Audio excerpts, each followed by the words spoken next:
मराठा आंदोलक मनोज जरांगे आज परभणी दौऱ्यावर आहेत। परभणीतही जरांगेंच्या भव्य रॅलीचं आयोजन करण्यात आलंय। मराठवाड्यात अनेक जिल्ह्यात जरांगेंच्या रॅल्या निघणार आहेत। सगेसोयऱ्याच्या अंमलबजावणीवर जरांगे ठाम आहेत। तर आता हिंगोलीनंतर आज परभणीमध्ये देखील मनोज जरांगे पाटील यांची रॅली निघणार आहे।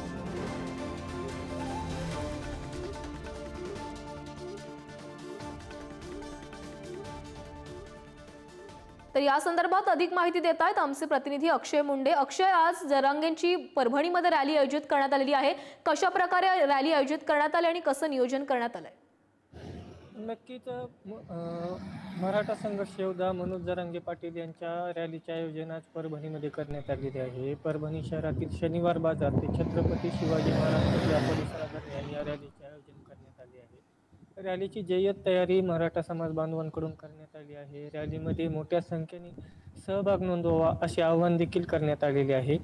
यासोबतच रॅली दरम्यान कुठलाही अनुचित प्रकार घडू नये यासाठी पोलीस प्रशासनाकडून चोख बंदोबस्त ठेवण्यात आलेला आहे। स्वतः पोलीस अधीक्षक रवींद्र अक्षय, तर या दौऱ्यासंदर्भातली प्रत्येक अपडेट तुमच्याकडून अशीच घेत राहणार आहोत। तुर्तास धन्यवाद।